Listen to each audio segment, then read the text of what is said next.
L'ouverture des économies mondiales et le développement des politiques de libre-échange depuis la seconde moitié du XXe siècle ont contribué à une certaine accélération de l'exportation sur le marché international.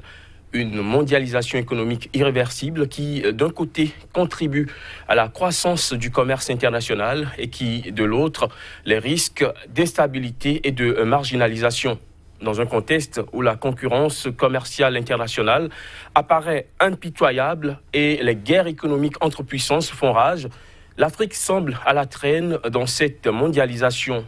Avec sa part marginale d'environ 2% dans les échanges commerciaux internationaux, le continent noir peine toujours à imposer ses biens et services sur le marché aussi bien local que mondial. Face à cette réalité, on se demande bien comment l'Afrique pourrait rendre ses produits plus compétitifs sur le marché international et mieux profiter des avantages qu'offre la mondialisation. Mesdames, Messieurs, bonjour et merci de nous rejoindre pour le débat économique.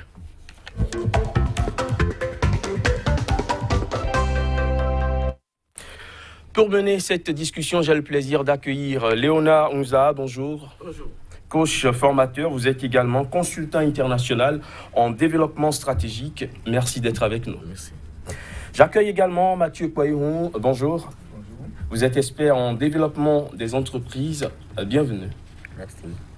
Alors, les exportations mondiales entre la moitié du XXe siècle et le début du XXIe ont été multipliées par plus de 30 dans une dynamique de mondialisation. Mais avant d'aller plus loin dans cette discussion, il serait intéressant de redéfinir ce que c'est que la mondialisation. La mondialisation, coach Léona, dites-nous, qu'est-ce que c'est? Merci. La mondialisation, c'est arriver à une ouverture vers les marchés extérieurs, c'est la conquête, la recherche, c'est géostratégique. Il faut aller à la conquête des autres marchés. Et il faut internationaliser maintenant les économies, internationaliser aussi les sociétés. Et il faut une toile économique qui réunit tous les pays du monde dans un creuset économique d'échange. Alors, ce que vous voulez dire, c'est une ouverture des marchés, des marchés de tous les pays, de tous les continents, en quelque sorte faire de la planète, du monde, un village planétaire. Un village planétaire, ça veut dire un niveau où, un point du globe où le soleil ne se couche pas. Ça veut dire quoi? Nous avons la bourse de Tokyo, la bourse de Londres, la bourse de New York. Donc, toutes les économies du monde sont reliées à ces points du monde. Monsieur Poiron, est-ce que vous avez la même vision de la mondialisation? Oui, merci. J'ai la même vision aussi. C'est ce concept qui consiste à faire de l'économie mondiale tout un système global, globalisation, mondialisation, c'est-à-dire régler les choses d'une manière globale et mondiale pour que toutes les économies se retrouvent à un niveau, pour que tout le monde, toutes les nations puissent échanger d'une manière bien réglée. Et c'est ça qui montre qu'il faut quand même qu'il y ait des règlements, des manières de faire pour que tout le monde soit au même niveau presque. En fait, c'est un concept qui doit nous amener à faire beaucoup de choses pour les économies dans un futur qui est vraiment lointain. Justement, d'un côté, la mondialisation offre des promesses, des garanties de croissance du commerce et de l'investissement international, mais de l'autre, elle accroît également des risques d'instabilité, de marginalisation. Et c'est dans ce second registre que s'inscrit visiblement l'Afrique. Visiblement instable et marginalisée dans cette globalisation, dans cette mondialisation. Alors, on a l'impression du point de vue de ce qu'on remarque, que l'Afrique ne profite pas forcément de cette mondialisation, ou bien cette mondialisation ne profite pas forcément à l'Afrique. Oui, cette mondialisation ne profite pas à l'Afrique, mais il faut que c'est l'Afrique même qui devait définir, qui devait se positionner pour profiter de cette mondialisation. C'est-à-dire que, telles que les choses fonctionnent, Vous prenez l'Afrique, par exemple, ces pays industrialisés. Vous savez, quand la mondialisation est venue, il faut un repositionnement de l'espace économique mondial. Ça veut dire quoi? Le monde économique a été tracé. Il y a les pays développés qui regroupent les États-Unis, l'Union européenne et autres. Et puis il y a de l'autre côté la Chine qui s'ouvre. Et puis il y a les pays d'Afrique, d'Amérique latine et certains pays d'Asie. Entre-temps, mais avec l'évolution, nous avons des pays d'Amérique, d'Asie qui émergent, qu'on appelle les dragons asiatiques, comme le Singapour, comme la Corée du Sud, ces pays qui commencent par émerger économiquement. Il y a aussi le Brésil de l'autre côté des Amériques qui émergent économiquement. Et maintenant, quand tous ces pays émergent, ils ont besoin des ressources énergétiques, comme le pétrole, ils ont besoin des ressources minières, ils ont besoin de l'or, de tout cela, pour faire tourner leur industrie. Du coup, l'Afrique se trouve le réservoir qui comporte toutes ces ressources où il faut aller puiser. Maintenant, le problème, c'est que les pays africains, quand vous prenez les espaces, les grands espaces régionaux comme la CEDEAO et l'UMA au niveau du Maghreb et la CEMAC au niveau de l'Afrique centrale, vous allez constater que les échanges ne se font pas comme ça entre eux. Et que l'Afrique, en termes d'exportation, il n'y a que ces ressources minières, ces ressources naturelles que l'Afrique peut exporter. Mais comment c'est exporté? Non, parce qu'il y a les termes de l'échange. Il y a que les autres, ils ont la technologie. Dès qu'ils arrivent, ils disent, bon, ok, nous, on va vous exploiter le pétrole que vous avez. Vous n'avez pas la technologie. Des contrats qui se passent, ce ne sont pas des contrats qui favorisent. Oui, concrètement, pourquoi la mondialisation ne profite-t-elle pas à l'Afrique? La mondialisation ne profite pas à l'Afrique parce que il y a quelque chose. Il y a une loi naturelle. Soit vous changez, vous évoluez, vous progressez, ou vous êtes victime.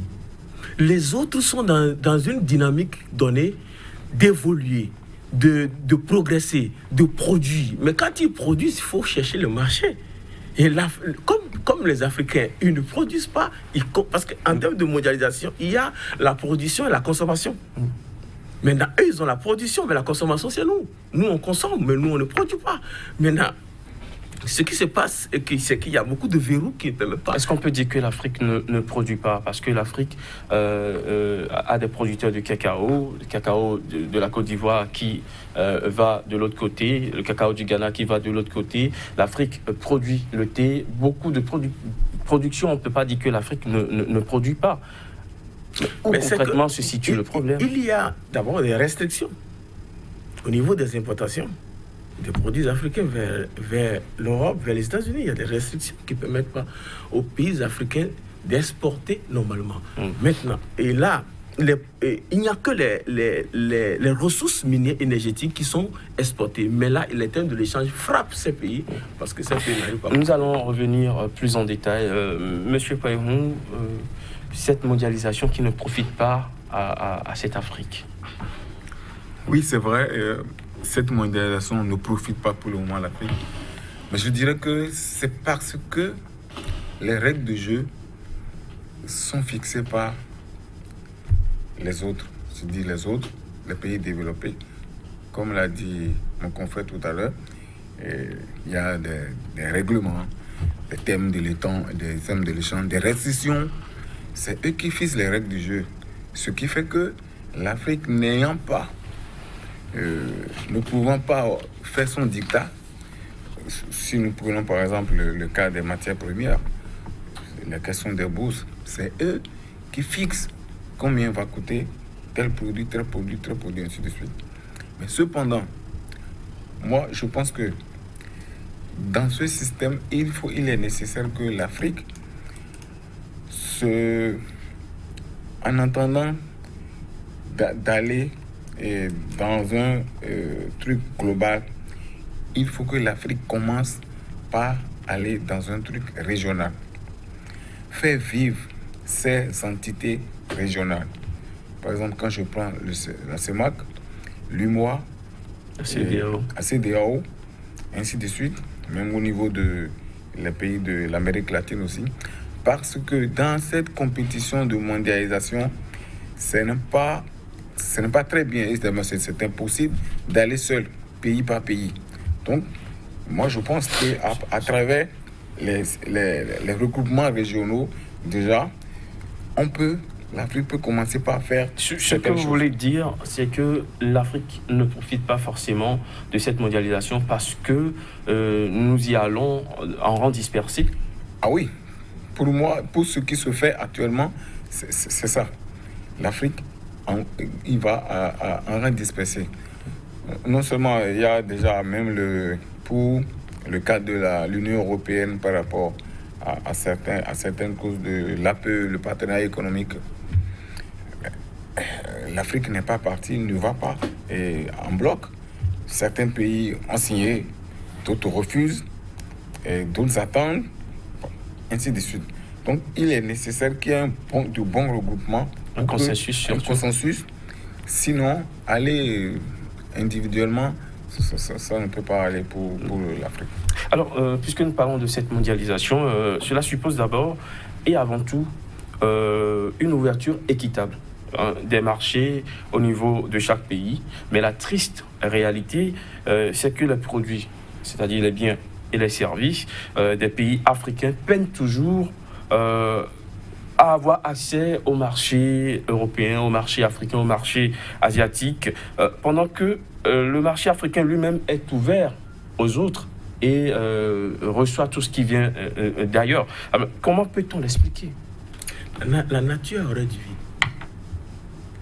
Quand vous ne produisez pas, vous voulez que les autres fassent quoi ? Les autres, ils ont produit, ils vont vendre. Parce qu'en termes de recherche de débouchés, c'est l'offre qui est la demande. Dès qu'ils ont amené, les gens constatent qu'ils ont le besoin. Ils expriment le besoin. Ils ont. Dites-moi, combien d'Africains sont prêts à consommer les produits africains ? Combien d'Africains sont prêts à consommer le riz produit au Bénin, dans ce pays africain ? Combien d'Africains sont prêts à s'habiller comme Africains ? Combien d'Africains sont prêts ? Ça veut dire que quoi ? Le système éducatif duquel nous sommes sortis, c'est un système extraverti qui nous a complètement extravertis, qui nous a éloignés de nos réalités, de manière que nous détestons tout ce qui est de chez nous. Parce que les Blancs, ils sont habiles. Nous ne détestons pas, mais nous préférons ce qui vient d'ailleurs. C'est parce que entre l'offre locale et la demande locale, il y a un écart.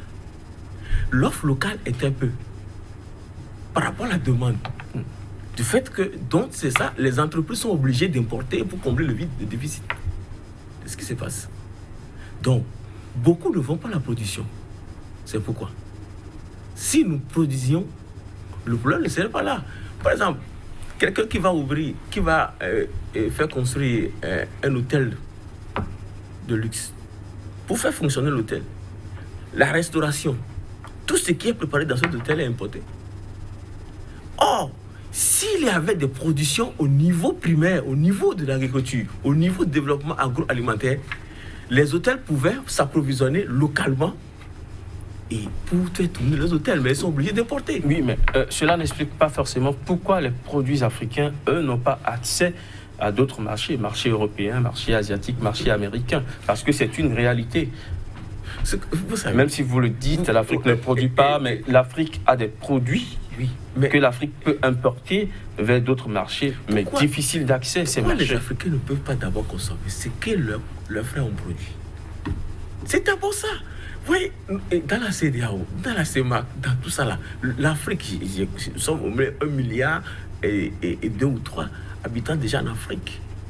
Ça veut dire que si tout ce monde consommait africain, s'habillait africain, vit africain, les producteurs allaient gagner. C'est tout.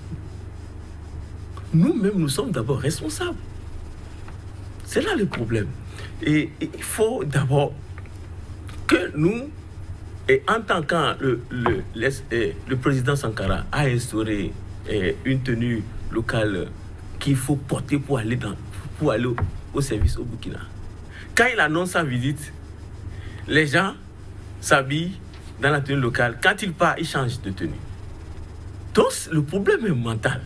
Il faut que l'Africain change de mentalité et sache qu'il doit d'abord profiter de ce que son frère produit.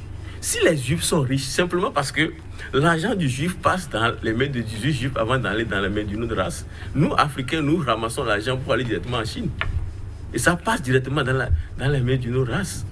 C'est ce qui se passe. Sinon, observez, qui sont les plus riches au Bénin? C'est les étrangers. Descendez là, attends pas.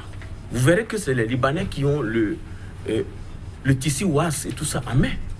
Vous verrez qu'au port, c'est les Américains, les Français qui ont les véhicules de luxe, qui ont tout ça en main. Vous verrez que c'est les Chinois qui sont dans l'importation de quincaillerie et autres, et du potable. Mais c'est eux qui sont les plus riches. Les quelques riches à l'intérieur sont persécutés. Ils ne peuvent pas rester là pour manifester. Voilà un peu le problème. Mathieu Pailleron, vous avez suivi un peu le développement du coach Léonard? Oui, je vais un peu dans son sens, mais je dirais ceci. C'est vrai que au niveau de l'Afrique, il y a eu le système, la colonisation. Aujourd'hui, on nous a dépossédé de notre essence mentale qui fait aujourd'hui, qui nous a fait croire que ce que nous avons, que nous, d'abord, nous ne sommes rien du tout, que nous ne pouvons rien faire. Et ça, quand on dit ça pendant des générations, c'est difficile pour relever la tête. Mais aujourd'hui, je crois que ce que nous devons faire, c'est de refaire d'abord ce réarmement mental, de dire nous pouvons, nous devons, et en disant cela, nous devons mettre en place au niveau d'abord de nos pays un système éducatif très, très au point et mettre en place dans nos économies un climat des affaires qui puisse favoriser l'émergence des entreprises. Et ces entreprises accompagnées pourront aller sur les marchés et auront des produits bien qui pourront aller sur les marchés. Justement, puisque vous parlez des produits, revenons au problème central de cette discussion. Pourquoi, à l'ère en pleine mondialisation, les produits africains peinent toujours à accéder au marché européen, au marché américain, au marché asiatique? Il y a plusieurs raisons que nous ne pouvons pas citer, mais quelques-unes quand même. D'abord, comme je le disais, c'est eux qui fixent les règles du jeu. Il y a des restrictions, il y a des réglementations, il y a des normes, il y a des marchés qui sont fermés, ainsi de suite. Mais, d'abord, il faut que dans la production, pour aller sur un marché, il faut que le produit soit compétitif. Compétitif parce que si, d'abord sur le plan national, il faut que ce produit-là soit compétitif. Il faut qu'il soit bien, qualitatif, que ce produit rende service, qu'il soit bon et que le client disponible et que le client l'apprécie. Le client qui est national, bien sûr. Et c'est après cela qu'il faut dire conquérir des marchés. Mais s'il faut aller sur un autre marché, c'est qu'il faut savoir qu'est-ce que le marché demande. D'où il faut mettre à niveau ce produit. Par exemple, si je veux partir sur le marché européen, si je prends le cas, par exemple, dans notre pays des ananas, où on dit, si vous voulez amener votre ananas, il doit avoir telle couleur, et tel produit ne doit pas se retrouver dedans. Et nous, ici, nous n'avons pas seulement les laboratoires pour le faire. C'est eux qui le font. Et quand c'est des produits périssables, vous voyez tout ce qu'il y a autour. Donc, ce qui fait qu'il y a d'abord, sur le plan technologique, nous ne sommes pas très outillés. Il nous faut cela. Il nous faut aussi des personnes bien formées. Des personnes bien formées qui puissent dire, et puis la réglementation, le climat des affaires que chaque pays doit mettre en place et qui doit être en adéquation avec un système régional et mondial. Parce que les standards aujourd'hui, les normes sont dans un système international. Donc, et tout ça que nous n'arrivons pas à faire aujourd'hui, c'est ça qui fait que nous ne pouvons pas exporter, nous ne pouvons pas aller sur un autre marché. Parce que notre niveau technologique, la compétence de nos ressources humaines et aussi la qualité des produits qu'on présente ne sont pas de nature à pouvoir franchir les étapes et aller dans les autres pays.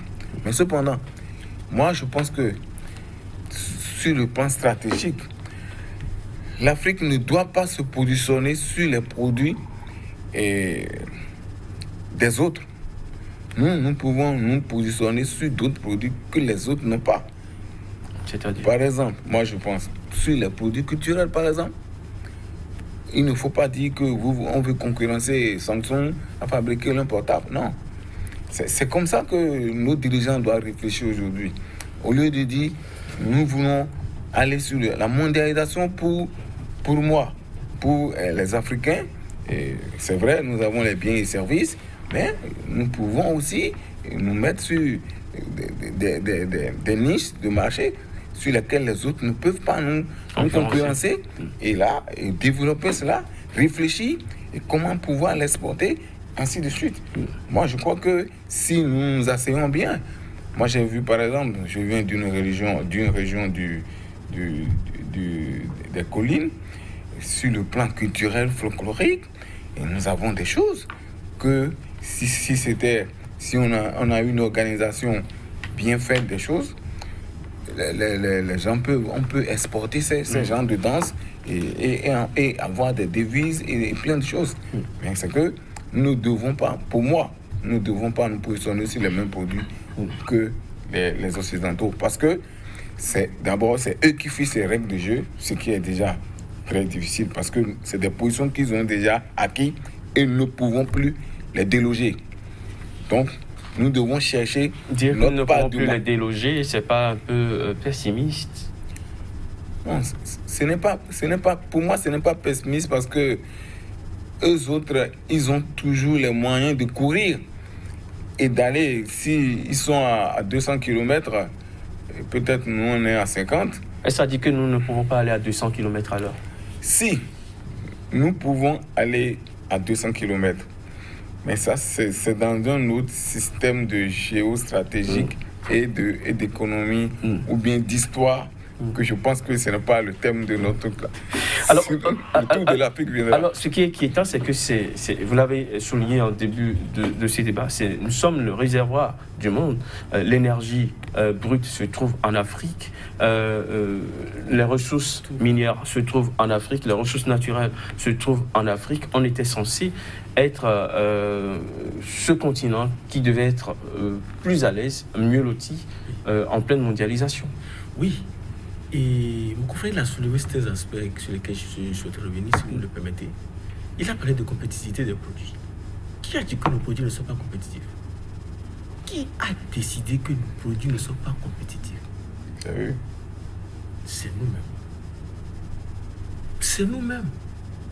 C'est-à-dire? Ça veut dire qu'un cordonnier béninois qui fabrique de bonnes chaussures, nous préférons le laisser aller prendre chaussures importées d'Italie.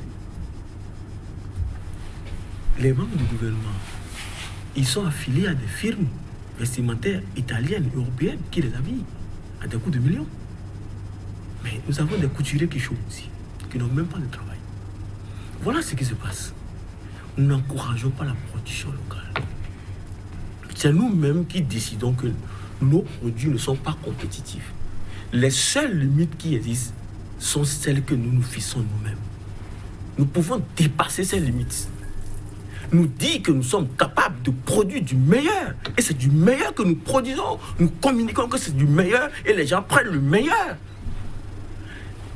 Au plan international, il y a les guerres commerciales entre les États-Unis et la Chine, avec l'Union européenne aussi. Récemment, Trump a imposé de 27% les importations chinoises vers les États-Unis. La Chine a réagi, tout ça c'est calmé. C'est parce qu'en Chine, avec la loi de libre-échange, les entreprises sont libres de délocaliser d'envoyer leurs filiales dans les autres pays. Les entreprises américaines de production de véhicules de production sont en train de délocaliser vers la Chine pour produire maintenant au niveau de la Chine. Mais la Chine leur impose alors de céder leurs droits de propriété intellectuelle d'abord. Et les États-Unis perdent assez, c'est pourquoi le président Trump a réagi la fois passée.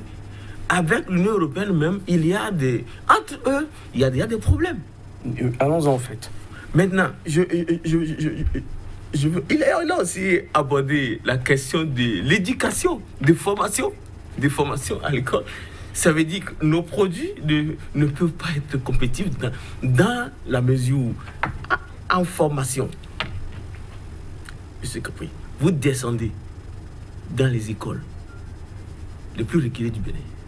Il y a des établissements de la 6e en terminale qui n'ont pas de bibliothèque ni de laboratoire. Même pas de livres pour consulter. Or, nous sommes à l'ère de l'information. Nous ne sommes plus à l'ère industrielle.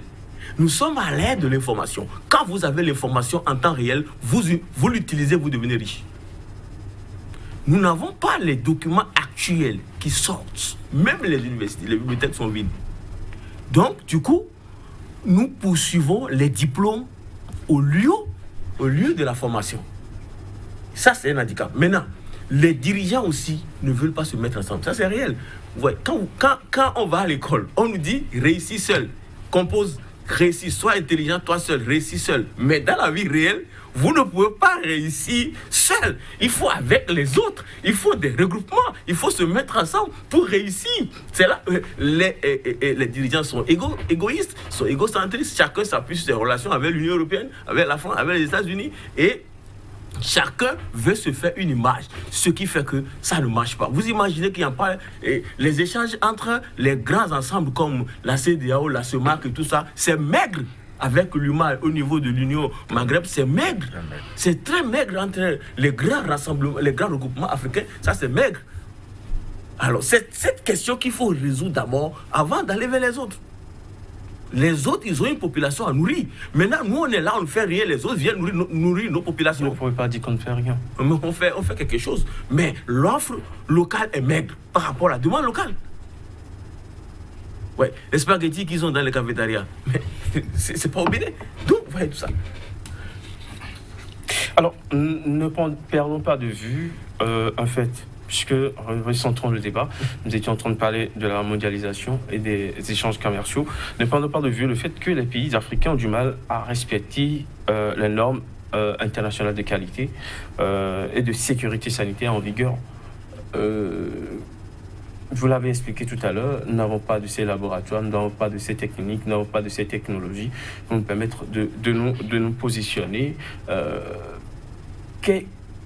Qui doit jouer la partition, qui doit faire en sorte que les productions puissent respecter les normes? Merci beaucoup. Donc, la première personne qui doit, le premier système qui doit faire le respect des normes dans un pays, c'est d'abord l'État. L'État qui crée ce qu'on appelle un système économique l'environnement des affaires. Et ça, je peux citer quelques bouts de trucs. Par exemple, les infrastructures. Dans un pays, ce n'est pas un chef d'entreprise qui fait les routes, les téléphones, l'énergie, donc l'eau. Ça, c'est le b.a.-ba d'une nation qui veut réussir. Et j'ajoute après, l'éducation. Comment est mis en place le système éducatif? Parce que si nous avons tout ça là, bon, comment d'abord faire tout ça là si vous n'avez pas de tête pensante, si vous n'avez pas de compétences? Donc, le premier responsable de ça, c'est d'abord l'État, qui doit mettre en place ce qu'on appelle un environnement des affaires.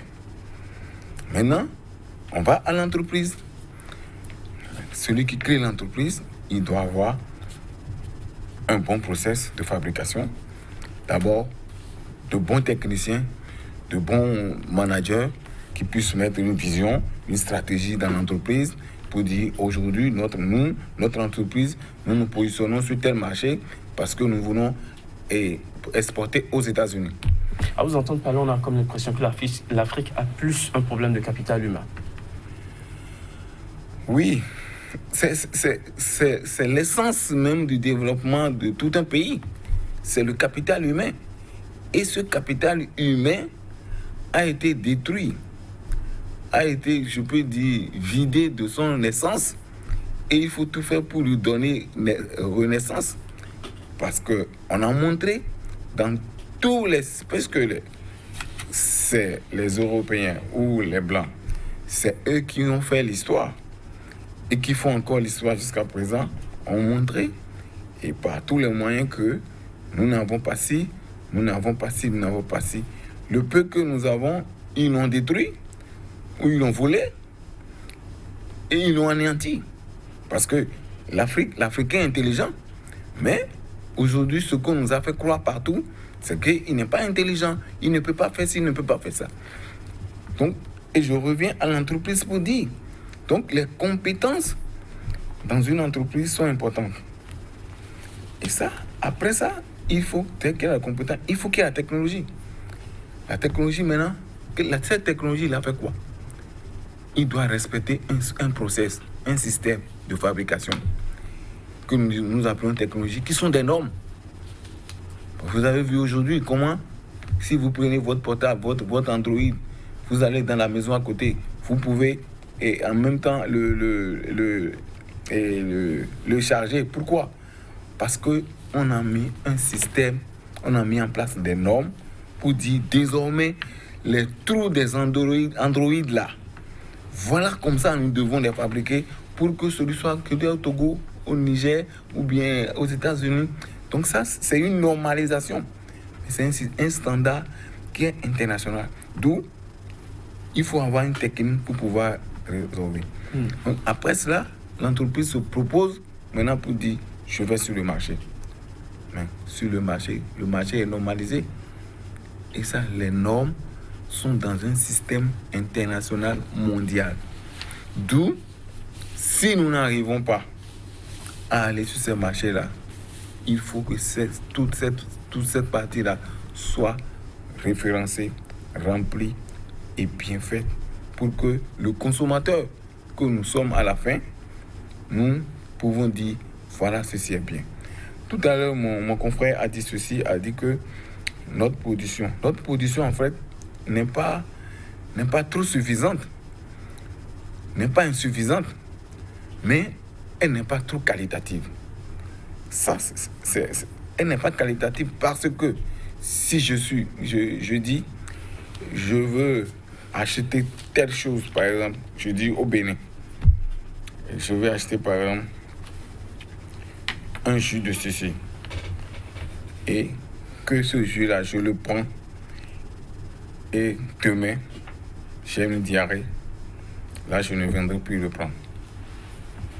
Donc, ça veut dire que la première des choses que nous devons faire, c'est vrai, nous ne devons pas, c'est pas parce que nous devons consommer local que nous allons consommer ce qui n'est pas bon.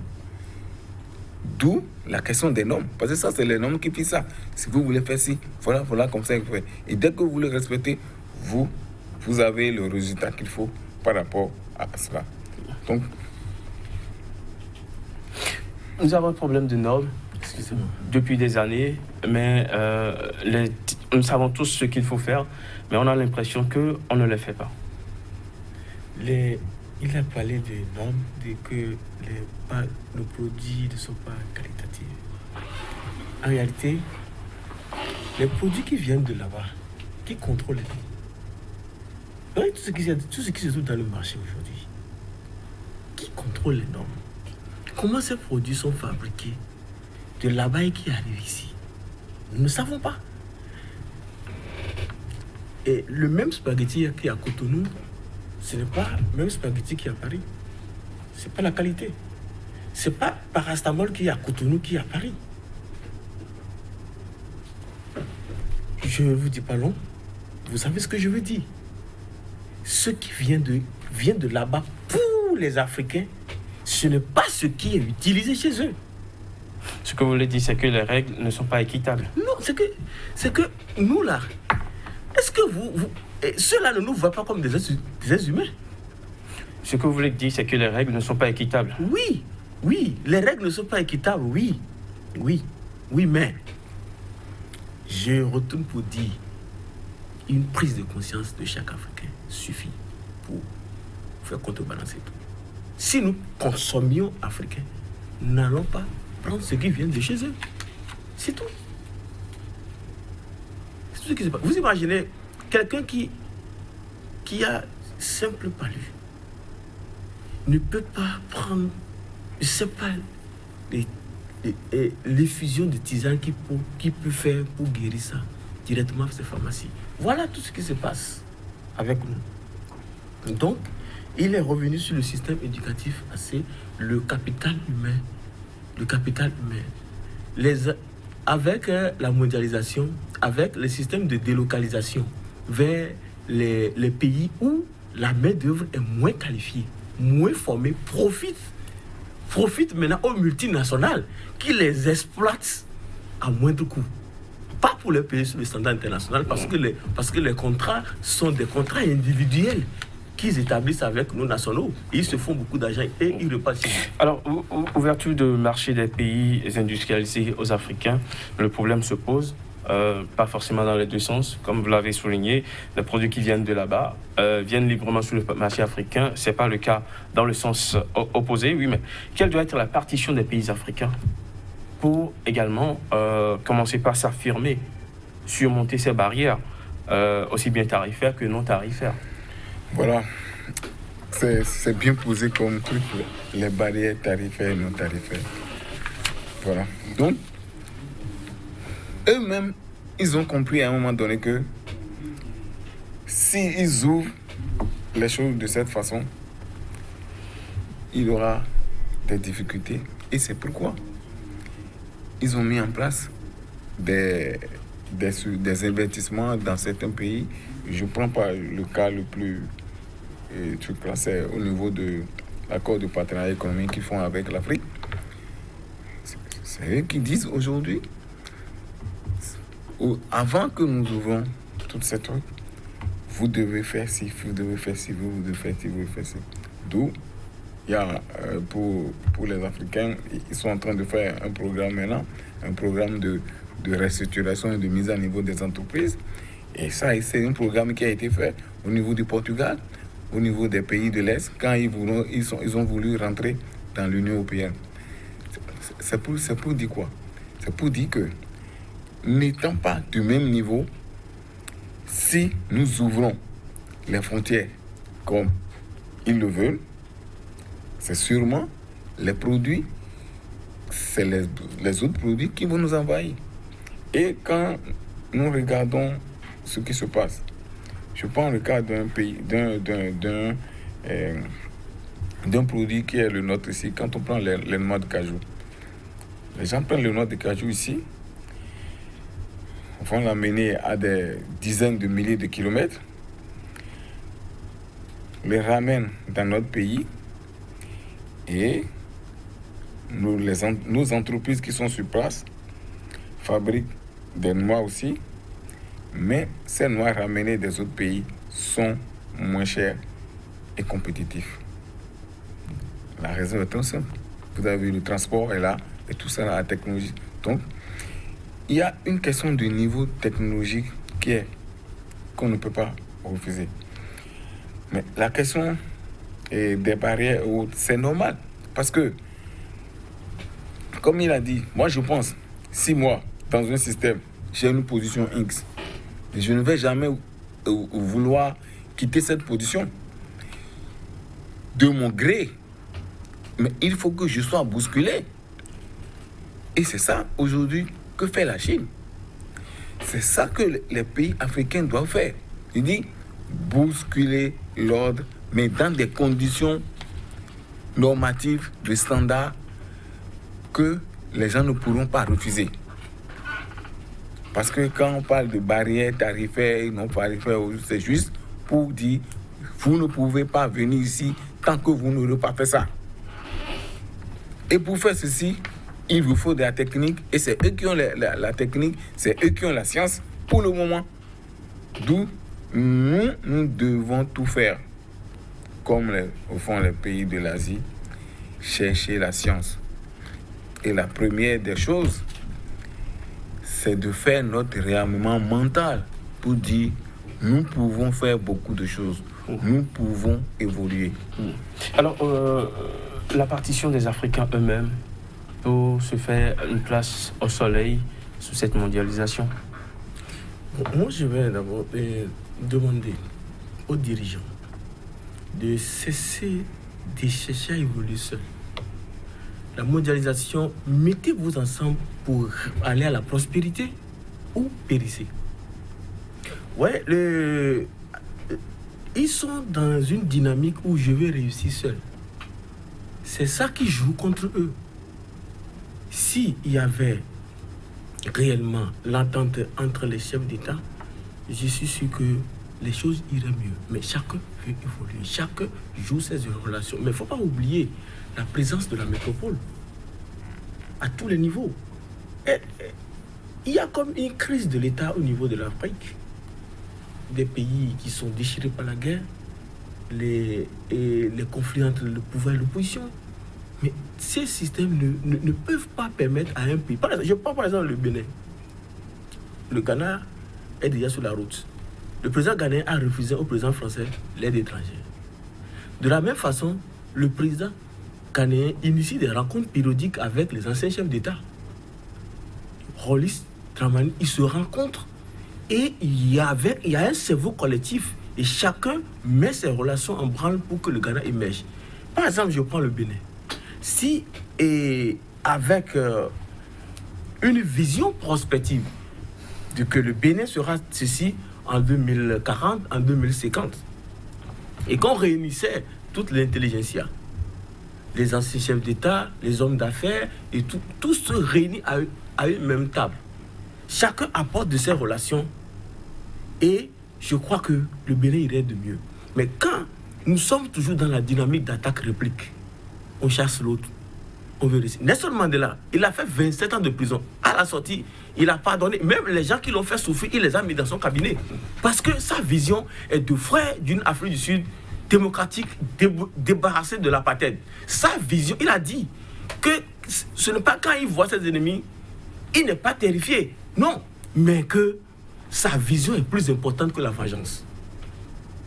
Si la vision du dirigeant est de faire du Bénin un pays émergent à l'horizon 2030-2040, il n'a pas le temps d'alimenter les haines, d'alimenter les querelles, d'alimenter tout ça. Monsieur Poyemou, nous sommes à la fin de cette émission. Un mot avant de clôturer. Oui, j'irai dans le sens de mon confrère pour dire que il faut que nos dirigeants aient de la vision. Et cette vision-là, ce n'est pas une vision à court terme. C'est une vision futuriste. Il faut que nous réfléchissions pour 30 ans, même 50 ans. Si nous sommes toujours dans notre système de répliquer, de gérer le quotidien de la manière dont nous le faisons, l'Afrique ne pourra pas aller. Et il voudrait que l'Afrique, qui a été morcelée par les Occidentaux, par le colonialisme, arrive au moins sur le plan économique à faire des regroupements qui pourront leur permettre d'être forts devant les marchés concurrents. Merci à vous d'être passé sur le plateau de cette émission. Léonard Ouza, coach formateur. Vous êtes également consultant en développement stratégique. Mathieu Poyemou, vous êtes expert en développement des entreprises. Merci d'être passé avec vos différentes explications et analyses. Mesdames et messieurs, ce sera tout pour ce numéro d'Espace Éco. Vous pouvez également le retrouver sur notre site www.sikatv.info. Prochain rendez-vous dans une semaine. Même heure, même fréquence, surtout restez avec nous. L'information revient sur Sika.